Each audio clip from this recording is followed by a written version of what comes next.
Life has a strange way of disguising itself as order, while quietly arranging your days into patterns you never truly chose. The calendar fills, the conversations repeat, the identity you carry becomes less a discovery and more a rehearsal. Sociologists today note that much of human behavior is borrowed, copied scripts, inherited traditions, invisible pressures. Kierkegaard saw it long before the data confirmed it. The danger of existing only as an echo of expectation. A person can live decades this way, never once touching their own essence. And so begins our first step, the trap of roles and expectations. The trap of roles and expectations is not something a person walks into suddenly.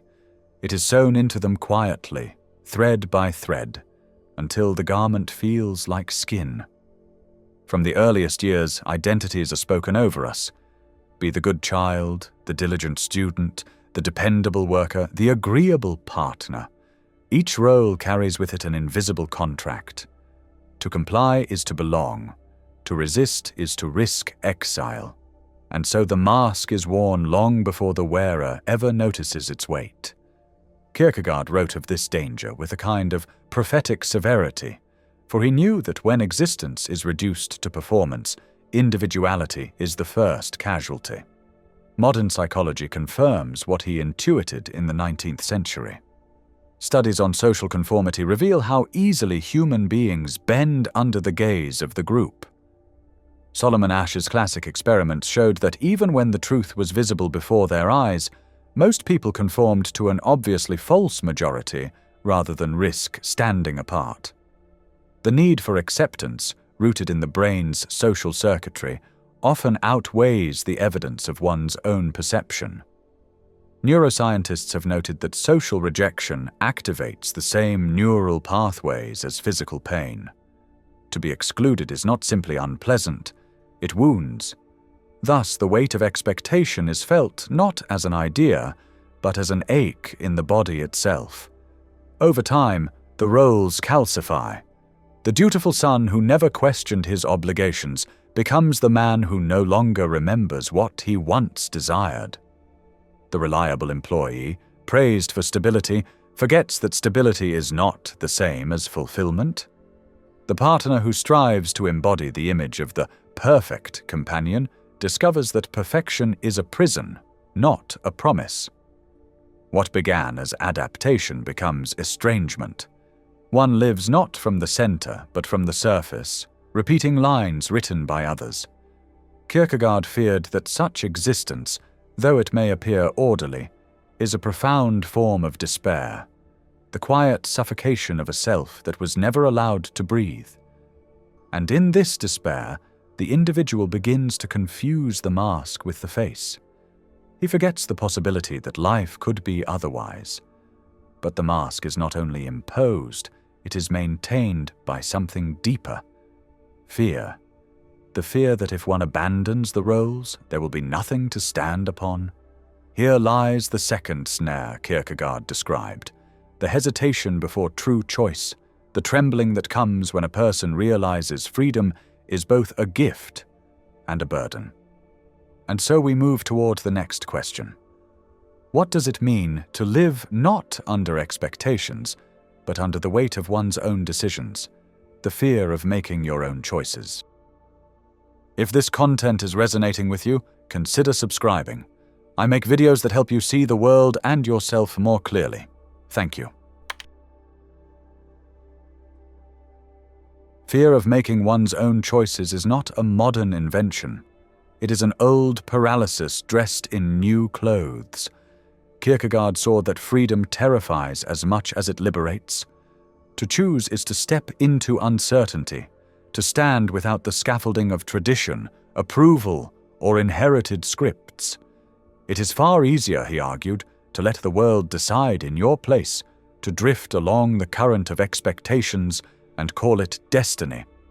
Yet indecision, as he warned, is itself a decision, a surrender of authorship over one's own existence. Contemporary research has illuminated why this trembling before freedom feels so overwhelming. Psychologists speak of choice overload, the paralysis that emerges when too many options are presented. Experiments by Sheena Iyengar and others have shown that when people are confronted with endless possibilities, dozens of career paths, countless lifestyles, infinite versions of success, they often retreat into avoidance. Rather than embrace the burden of deciding, they cling to the ready-made roles handed down to them. Neuroimaging studies confirm this hesitance. The brain registers difficult decisions as a form of stress, activating regions tied to fear and conflict. The result is not clarity but delay, not freedom but the comfort of postponement. Yet postponement is never neutral. Life does not wait politely for the undecided. Opportunities vanish, relationships wither, time advances with or without consent. The avoidance of choice becomes its own hidden choice, the decision to live passively, to be carried rather than to walk. Kierkegaard named this the despair of possibility, where the infinite range of what might be is reduced to the safety of what already is. And so entire lives are postponed. The student who never risks pursuing his true calling finds himself in middle age, loyal not to his passion but to a paycheck. The partner who fears ending a stagnant relationship stays until years have passed, wondering what might have been. The individual who waits for the perfect moment to begin discovers that perfection was only a mask for fear. This avoidance carries another cost, the erosion of self-respect. For while conformity promises security, the silent knowledge that one has not chosen corrodes from within. Modern clinical psychology has shown that a lack of agency, feeling that one's life is controlled by forces outside the self, is strongly linked to depression and hopelessness. Kierkegaard anticipated this long before, that despair arises not only from wrong choices, but from never daring to choose at all. And when choices are evaded, something curious takes their place. The self, hungry for direction, often turns to imitation, borrowing its certainty from the crowd, repeating gestures and beliefs not its own. Thus, the fear of authentic choice gives way to the comfort of imitation. The comfort of imitation is a quieter chain, yet perhaps the most enduring. To imitate is to live inside a reflection, to borrow another's words, opinions, and ambitions as if they were one's own. Kierkegaard called this an inauthentic existence, a life diluted into repetition. And repetition has a peculiar charm. It feels safe. To echo the majority is to belong. To stand apart is to risk isolation. Thus, many surrender individuality not through force, but through the ease of conformity. Modern psychology offers a parallel insight. Research on social proof demonstrates that individuals often copy the behavior of others in uncertain situations, trusting the group over their own judgment. Studies in neuroscience have even shown that when a person's opinion contradicts the majority, the brain's conflict centers activate, producing discomfort as though a mistake were being made.